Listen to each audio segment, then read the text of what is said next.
Hello and welcome back to Prism and Company. My name is Colin and on the docket today is the OceanDry Tarot once again. This is the tarot deck that I designed and I have been kind of creating a digital guidebook, if you will, talking about all the different facets and pieces of the deck. This was a viewer request by the wonderful Silverius Materai. Thank you, my friend, for the lovely idea. And today I will be talking specifically through why I chose the colors for the major arcana. So if you've seen any of the other like walkthroughs of the suits or the color systems or the visual design, any of that kind of stuff, you'll note that I talked about, every card almost has these 3 color palettes on them, except for the court cards, which have 5. But the majors here were a little bit more loosey-goosey in the way that I designed them. Also, I just realized I'm missing the sun. I'll have to find the sun. The way that I did this is I made sure that every color appears 6 times. So the color orange, for example, shows up on 6 of these cards. It's on the Emperor, it is on the Lovers, it's on Fortune, in Strength. Oh, I should remember these. On the Devil and the Star. And, each color follows suit. The exceptions to that are the Moon and the Sun. Allow me to bring in the Sun. It's in the deck somewhere. Those have all of the colors and also include gray borders usually. Cool. So what we're going to do is talk through what I like to call the color math behind each card. So what does each color kind of represent and how is that adding up to the sum within the card itself? I say we dive right in because we got to get through the whole set and it's going to be a blast. Sweet. We'll start with the Sun. I find it funny that we're starting with the Sun because it breaks all the rules. So I'm actually going to talk about it with Moon right away. So this is card 0 and card 21 in this deck. If you are being like, why? If that is a shock to you that these are reordered, I recommend watching the numbers systems video. That'll explain how and why I reordered the major arcana. But anyway, this is where we start and begin. Start and end. We're just going to be one of those nights tonight, folks. Get ready to roll with it. All of the colors are represented here. They're all spilling out of the Sun and they're all diving into the Moon. So it's this very kind of cyclical, outpouring of color and then it's collected to eventually burst again. You can even see that all the colors are lined up in the same part of the card as they go around. So these don't really have any color math because all the colors are on there. You can see that their symbol is white.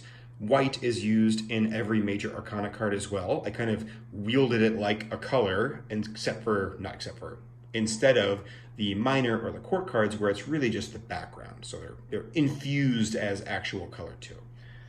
Because it's also very different, the other card I want to mention is OceanDry, which is card 217. That's a super important number to me, and it's kind of existing outside of the deck too, so it's not necessarily meant to be part of the series. This card, I just let myself use whatever I felt was necessary. It uses most of the colors, but not all of them. It is missing the greens. And I think that's right. I think it has everything else besides the greens. Yeah, just from a glance. This one, I really just wanted the image to speak for itself. This is the thesis statement essentially for the deck, so I didn't want to force it. And because it exists kind of outside of the deck itself, it also didn't break my color rules. Great. Let's move on to card 1, the Emperor. Color math came up most prominently in the walk through each of the suits. And for the suits, colors meant something kind of specific the entire way through. In the coins or the discs, for example, lime green meant fast, rapid growth. And every time it showed up, it was talking about that idea or working with it in some way. The colors in the majors don't necessarily have that same kind of meaning, although sometimes they kind of adhere. Colors have, in my brain anyway, kind of a specific correspondence. So red will always feel very warm and energetic. It's a very fiery color because it's literally a color in fire. So that is certainly true here too.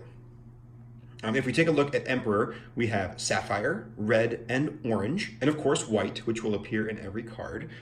The Sapphire here is representing our sky. It's representing the expanse, the largeness of the scene. But you can see here that there is some sapphire on the bottom, but it's kind of being covered up. It's being overpowered and overwhelmed by all of the orange and the red. And that really speaks to the meaning of this card, which is that feeling of expertise even when you don't know anything. Kind of the novice knows best mentality. So we have red and orange. Orange is very much representing kind of the foundation here, the building blocks, because that is what all of our blocks are built off of. And it's also kind of filling up some of the sky too. So it's this light, it's this confidence, building this like safe little space for this card to exist in. And then red is very much about kind of passion and heat. So certainly coming off the sun, it's bleeding off in all these different directions, but also kind of the passion of that knowing, of the confidence that even if you don't know, yes, I do know. So all of this adds up to kind of the meaning that is baked into the Emperor. And this is the flow that we're going to take with each one. I'll sort of explain what each color means, how it kind of dives in, and we'll go from there. Cool. Let's go on to card number 2, the Hierophant. The Hierophant. Now here we have gray, lime green, and purple. For our color math here, if you will, gray means ancientness or kind of the abyss. So we have gray as our stone pillar, definitely very ancient. You know, rocks are old as the earth themselves. They are primordial. And then behind that, we can see our, white lines kind of lifting the veil of what we think is the sky, but actually showing the bottom of the ocean. It's just darkness back there. It is that dark, abyssal ancientness. So all of that kind of tying together in a similar idea. Purple in this card is representing the falsehood of it. It's representing the vision, the mirage in some ways. So that is off to the side where we have these billowing clouds in the background, but we're seeing the truth as that is kind of pulled away. In the narrative, our character doesn't see that truth yet, but we, knowing what this card means, see the truth. If you're curious exactly what I'm talking about with that, feel free to watch the Understanding the Majors video or the Story of the Majors. Kind of dives into all that stuff, and that's true for all of these moving forward. There's a lot more underlying narrative that we won't necessarily be talking about. Finally, green is for growth or knowledge. So the idea that, we have moss on our pillar here, there is seaweed growing off the top of the pillar because we are, of course, at the bottom of the ocean. But, and in my personal favorite part, it's also coming down from the sky, that knowledge that there is more above, that the information that we're seeing and understanding is too linear right now. It's too just on the surface of the desert. It's also pouring down from the top. So all of that mashed up together, we have ancient kind of primordial knowledge, we have new information pouring in, and then something covering it up. We have that mystery or that veil. Let's take a look at card number 3, the Fool. The Fool. We have lime green, pink, and yellow. And this was an interesting one to draw because what this card is depicting is the surface of the ocean with the sky behind it. But because I only had very specific colors to work with, things are very psychedelic almost. So for what we have here, the green is very much active imagination. It is the sand being turned into waves. And if you haven't seen it side by side, here's the levers as well. So we can see the same shape that the sand is taking, the waves are also taking. So the green is taking this shape and making it move. It's making it dance and do something different than it's really kind of meant to be. We have pink in the background, which is making up the uneasiness in this card. It is our atmosphere essentially, but it's pink sky instead of blue. There is something unnerving about this card. It also feels very safe and vibrant in some ways. Pink is very rarely like a dangerous color. If you think of pink things, you'll often think of flowers or ponies or, like very comforting ideas. Pink is very rarely like a danger color. You wouldn't think of maybe like a pink gun or a pink sword or something. It usually doesn't flow that way. But because it's in the wrong spot, it's definitely a little weird. And some of that pink is also showing through beneath these waves, showing that beneath this kind of beautiful waterscape, there's an unnerving undertone as well. And then yellow here is going to represent the heat or the sun coming in. So not all the colors are particularly subversive in the way that they're depicted. Sometimes yellow is like light, and here it's pouring down from the top and kind of reflecting off the waves. And that idea of light and luminance is toyed around a lot with this journey, because we're starting with the sun, we're journeying through this desert, but eventually we end up at the bottom of the sea. So this is showing us that we're still very much in desert mode. We have not unlocked the fact that we are on the sea yet. And we just came from a very dark, abyssal, mysterious card with the Hierophant. So there is some contrast here too with this bright, poppy yellow of the Fool.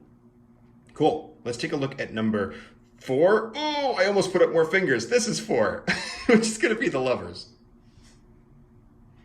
This is the color palette that I picked first, and the one in many ways that I like the most. It is extremely straightforward. Cyan is the sky. Orange and yellow are the desert sand. I literally wanted this card to be the desert, just the image of the desert as much as you could see it. This card represents kind of getting lost in it, but there's no muss, no fuss. This one is very, very straightforward, and I like that a lot. I think it's really cool to have symbolic color and, color that means things, but there's also something about just depicting a scene as is and letting it sort of speak for itself. Especially because we were coming from, I'll bring this back in again, the Fool, where everything was wrong. All of the colors were weird. Everything was shifted. The blue water is actually green. The blue sky as well, I suppose, is pink. Colors, man, they're hard. When I'm looking at both, I'm like looking over here, but trying to say these colors, doesn't matter. So we're coming from a card where everything is wrong to a card where everything is right. Now, the funny sort of sub-narrative with that is that this is actually not true. The desert here is the sandy bottom of the ocean floor. But at this point in the journey, this is correct. This is the most reliable information that we have. Let's take a look at number 5, the Priestess. With Priestess here, we have lime green, sapphire, and purple. A very dark, somber card to come off the past 2 bright poppy ones. Here, the colors are fairly straightforward. Green represents the shine of moon glow. So we can see here that there's a shadow beneath this shell. The moon is casting light onto the sand and blocking it away.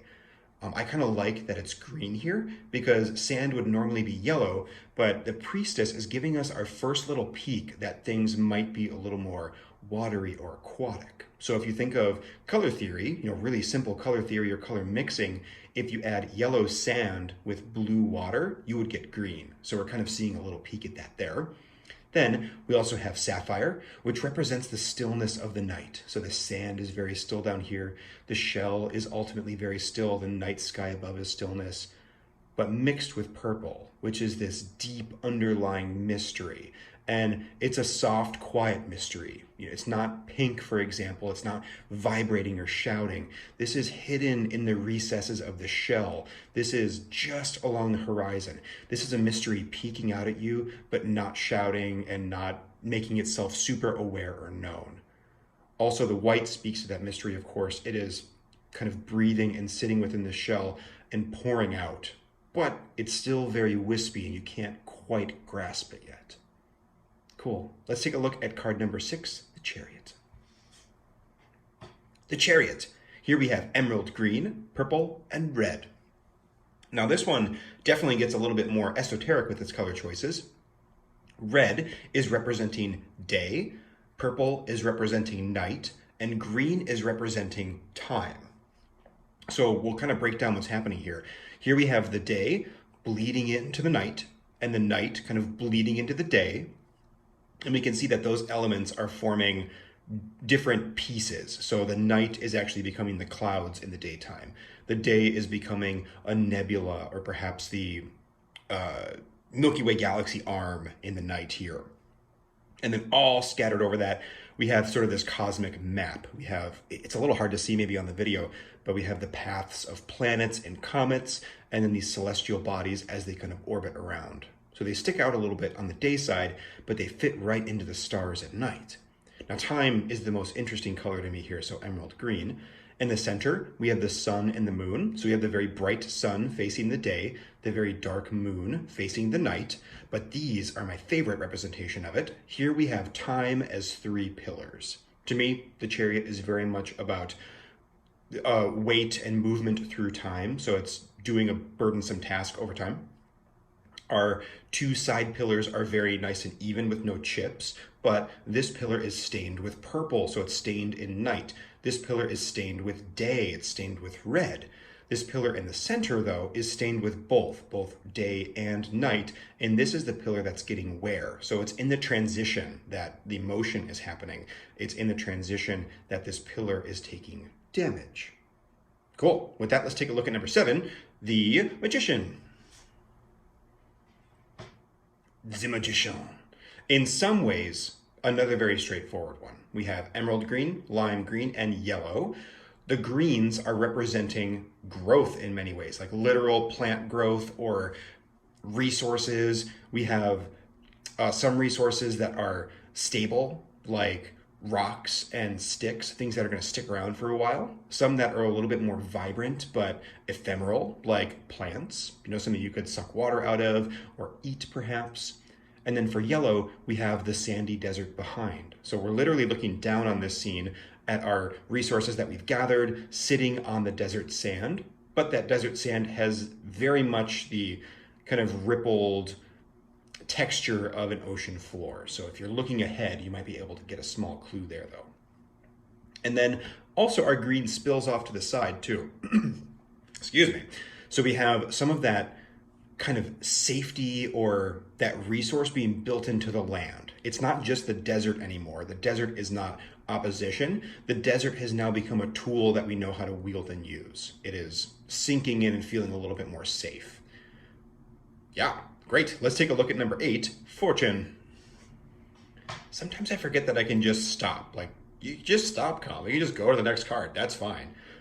Here with Fortune, we have cyan, red, and orange. This card is very, very abstract in the way that it's depicted. It's actually one of my favorites for that. I originally wanted all the major arcana to be this abstract in their depiction, but I'm glad I went a little bit more scenic. What we're looking at here is striations of sky and cave. At this point in our scene, or our journey, I should say, we have found a cave in the desert and we've broken our shell. So the shell that we found in the Priestess, we have broken here. So the shell is sort of turning and changing through this picture. We're kind of seeing it splash out of some of these colors. There's the ribbed edge and the top. And we see the shell sort of breaking over there. But the red and the orange are representing the cave. So they're representing, time spent in the cave or rock formations that you might see.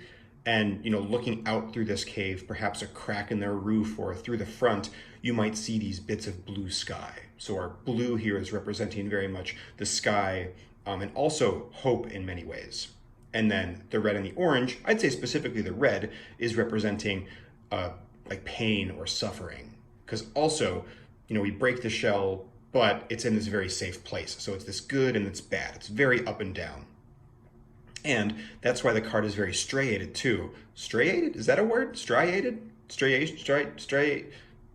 It's like patterns. It's like lines. There's like stripes on it. It's striped. This card is striped because it is that idea of good, bad, good, bad. So it's, hope of looking outside at the sky, the heaviness of the cave that you're in. It is the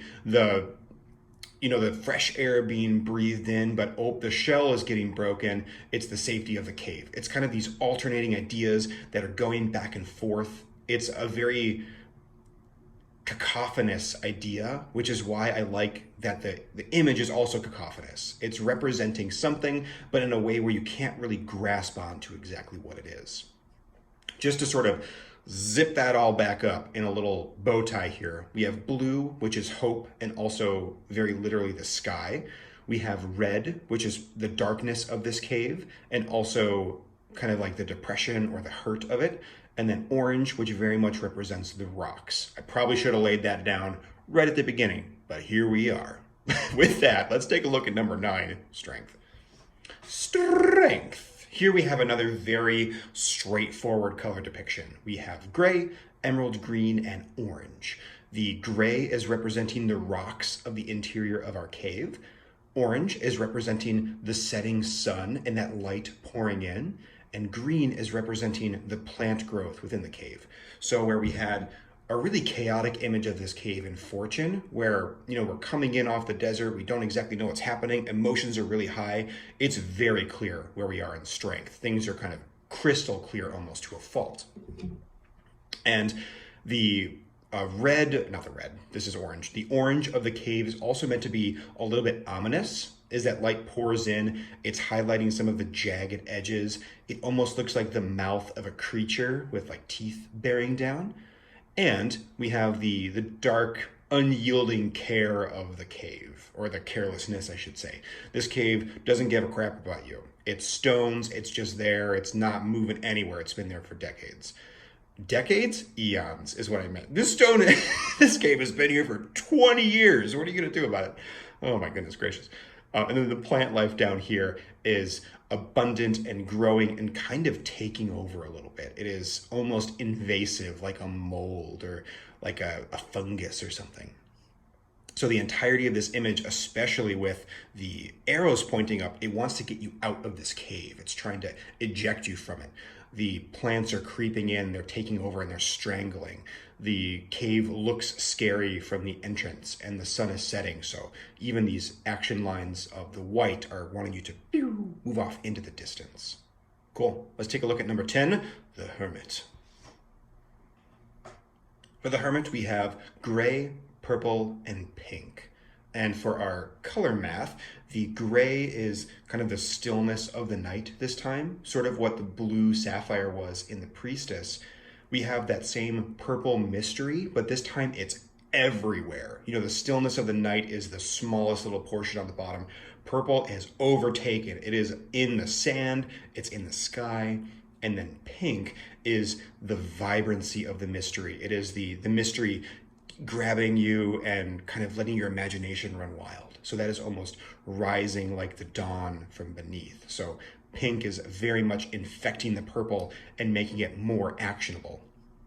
The Hermit here, we are leading into Judgment, which is this crazy explosion of colors and ideas and, motion, where the Hermit is kind of that calm before the storm. So we can see that pink creeping up into this otherwise very dark and still image, but it has that same kind of impendingness that pink does, and where something is coming.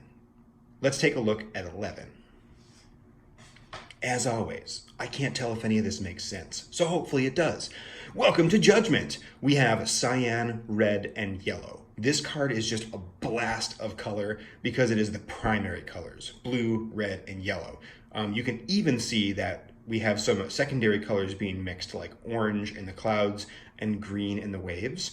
I really wanted to try and keep these colors separate so they didn't mix a lot, but what are you going to do? You can't help it too much. I think there is a nice striation of, say, orange, this is yellow. Yellow and red in the clouds, and, trying to keep cyan mostly in the bottom.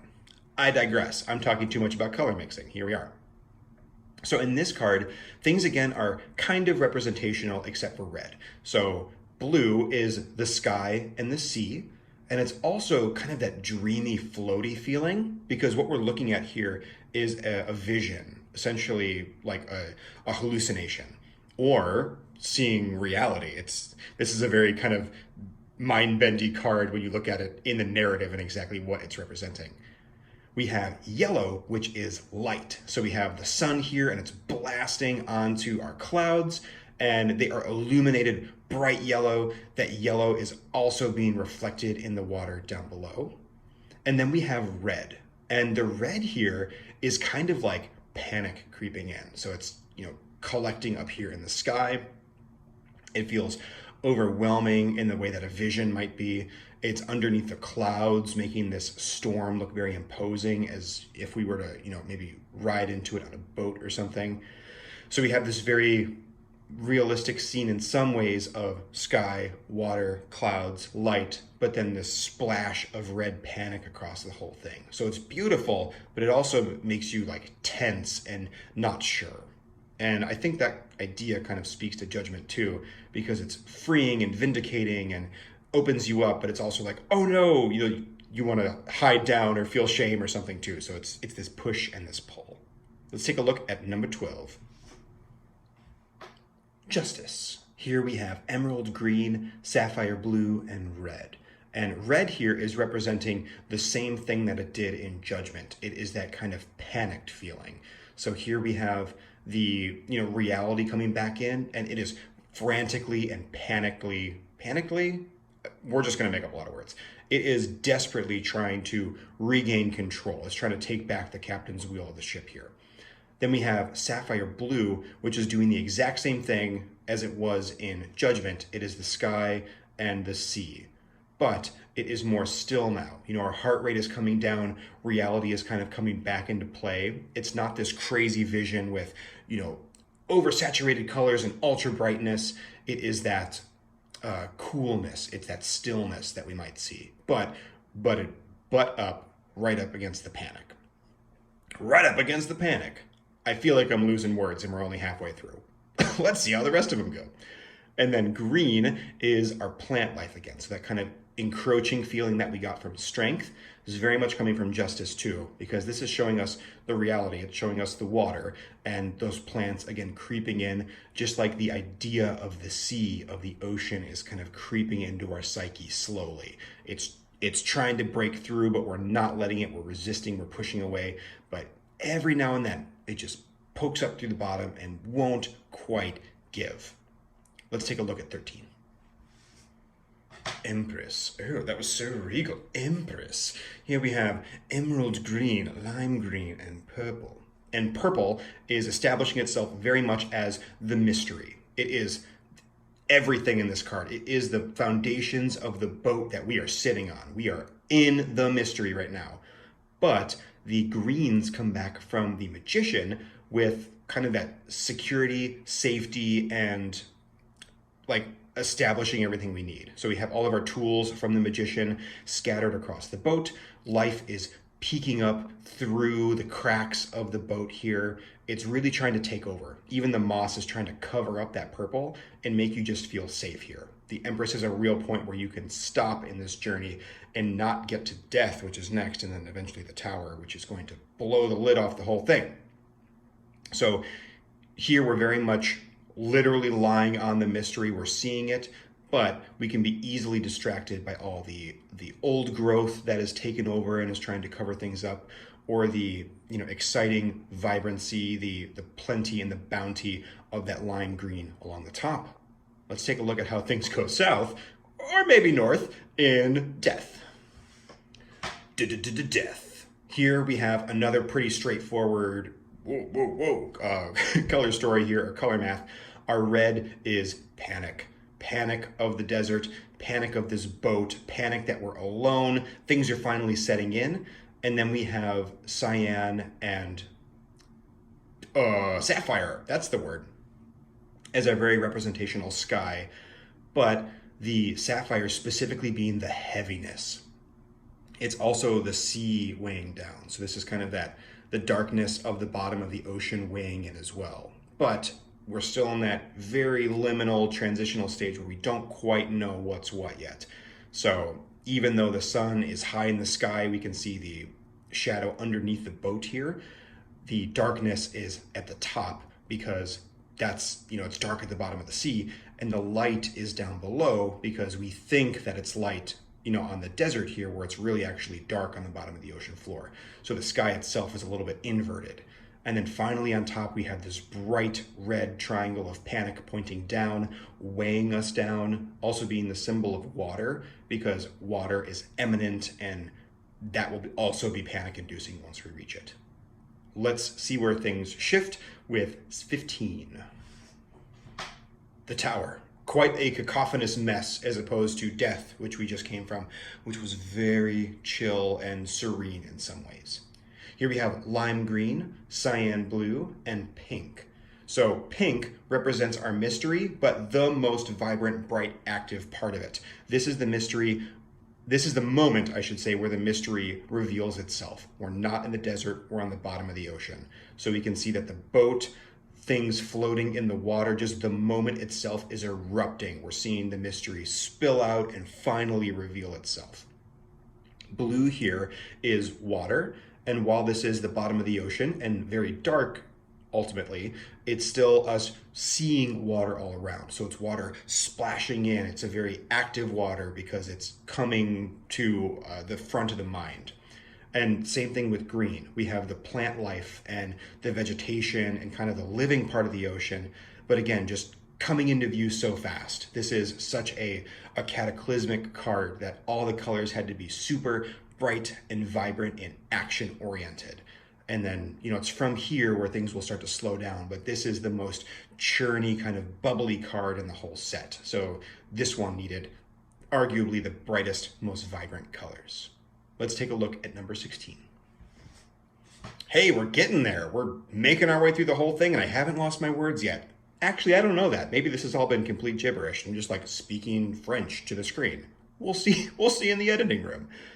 For world, we have emerald green, purple, and pink. Now, this is two things meeting in the center that we've kind of seen disparately throughout the rest of the deck. So we have the mystery, the purple and the pink, meeting this encroaching green. Now, this green encroaching has always been the mystery, the reality of the ocean trying to pry its way in. But here, we're in the ocean. This is the bottom of the ocean. That's what the world is depicting. We can even see the shell from the Priestess card being like, hey, remember me? Yep, you're actually on the bottom. So here, the seaweed is encroaching, but it's different. It's almost comforting. It is pointing us up. It's pointing us towards the surface of the water. It's no longer, it's more of a direction now as opposed to an encroaching force, because the thing it was trying to teach us, we now already know. And then we have all of this mystery up above. We've settled into the mystery. It is now the comfortable place. We're now in the pressure of the bottom of the ocean. And the new mystery, the new thing we have to reach for is up. It is the surface of the water. It is this light coming in from the top. And it's also, this light is shining down on the shell here because whatever's up there dropped the shell initially. So this is saying that this top mystery, this true mystery, we've actually gotten a taste of already. Let's take a look at 17. I guess these colors are more consistent than I thought, because here we have gray, I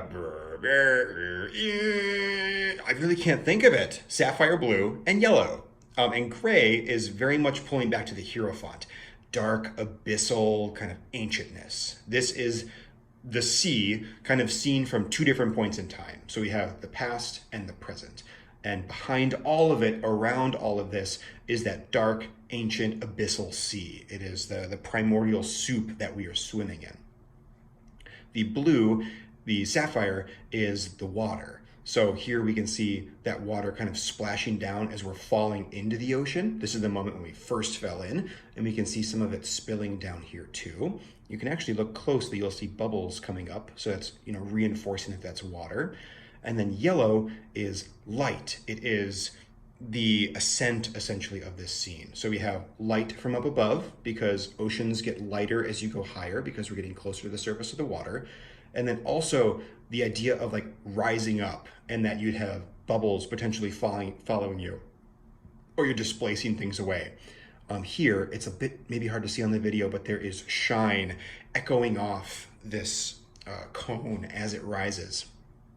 So this circle down here represents our person in the water, like our person essentially is the water surrounded by this light. And now we are the light surrounded by water as we rise. And we'll realize as we go that we are definitely the light. As is true with the story and everything, things start to get very ephemeral from here. So roll with me. We'll work it out together. With that, let's take a look at 18. The Devil. Here we have gray, pink, and orange, a very arresting color combination, one that feels very violent, with a violent composition to kind of reinforce it. Gray is very much that kind of ancient primal force again, but it's also deep, dark hopelessness. So leaning more into the abyssal side of things as opposed to the ancient side of things. Here, the boat on the bottom has become broken, and it's now spikes that are very threatening. And the ocean up above is also very threatening. We're kind of realizing in this card that we can't breathe underwater, even though we've been breathing this whole time. So it's like slow, dark panic setting in. It's not bright red panic. It's the realization of everything we've kind of learned and grown this whole time. Pink is still this vibrancy of the mystery. It is something being revealed very fast, that we can't breathe, that we're stuck on this rope that is connected to the boat. And so it wants to keep us down here. This card is very much about pulling you back down. So it wants to pull you into the spikes. It wants to keep you down here in this mystery instead of letting you go to the very threatening dark ocean up above. And then yellow, this is not yellow, I've said this every time. Orange is our activating agent. So it is our rope, it is the thing actively holding you down with all of these knots on the bottom. Obviously about to break here in the center, but it is the thing that is doing the action in this scene. Everything else is kind of setting the stage, even though the pink is arguably very active and the fear of the gray is very active, the orange rope is the actual activating agent that is holding us down. Let's take a look at 19. Hanging. Here we have gray, cyan blue, and sapphire blue. And this is another one that's pretty straightforward. We have essentially the ocean in all three colors. So we have the dark, abyssal, ancient part of the ocean in gray. We have the unrelenting expanse of the deep ocean in the sapphire blue. And we have the churning surface of the ocean in the cyan. So it's pretty darn straightforward. There's a pillar of light shining down. There is light also reaching down in these kind of crystals, almost like a giant, why do I want to say seahorse or unicorn? Those are completely the wrong word. Iceberg, that's the word I'm looking for. Goodness gracious, this giant unicorn reaching down, whatever. We have that shape reaching down to us here. We can also see a little teeny tiny person made of light. Let me see if I can lift that up. He's hard to see, but he's down there, or she. But again, very straightforward. This card is meant to just be you in the middle of the ocean, hanging there, just kind of chilling. Probably not chilling, but just surrounded completely by water. Let's take a look at the final card here, 20. Remember that we talked about sun and moon first. Last but not least, star. We have pink, orange, and yellow. So we have pink being the mystery, the active part of it. Here it's actually forming the surface of the water and these crashing waves. Then we have orange as kind of the meat. So if we think about what orange has done throughout the whole deck, in the Emperor right at the beginning, it was the stones. It was the thing that was holding us there. In strength, it was the sunset. It was this kind of thing to run to, or fear. It was sort of like the motivator agent. In the Devil, it was the thing holding us down. And in here, it's the thing that's moving the water. It is the water churning and ebbing and flowing. You can see it makes up the majority of the surface, I'd say. And then yellow is so much light here. It is light crashing. It's light actually liquefying and becoming liquid. Thank you, Colin. And they're sort of churning and crashing together in interesting ways. And you know, that represents us as our higher self and all sorts of neat stuff. And then at the end of all of this, and then right back to the beginning, we of course have, wherever it went, the moon, and then it goes back to the sun. So all of this mystery and light and action gets condensed into the moon, which will eventually explode back out into the sun. And I think that's kind of neat. I think the star is where we will end things off, but I'm going to flip us over here and lay out a few cards. Well, folks, I hope this was fun. I had a really fun time talking through this. It's an interesting balance because part of this, whoa, we have a runner. Part of this was picking color palettes based on system. So my hands were tied a little bit in that I needed every color to appear 6 times. And sometimes that decision was based off of like, okay, this is what this card would look like. Say the Lovers. It needs to look like the desert, so I want orange and yellow and blue. Sometimes it was much more ideological or symbolic, like Star, where, you know, pink, orange, and yellow don't necessarily read as star, but they're all very bright and vibrant and moving, which is what I wanted the star to be. If you guys have any questions, of course, you are more than welcome to leave them in the comments below, and I'd love to chat about this. This kind of stuff I find really fascinating. My deck or not, just color systems and the way that colors interact, I think it's really cool. And if you guys have different reads on the colors, I'd also love to know that too. Thank you so much for joining me, everybody. I hope to see you guys in the next one, and enjoy your day. Bye-bye.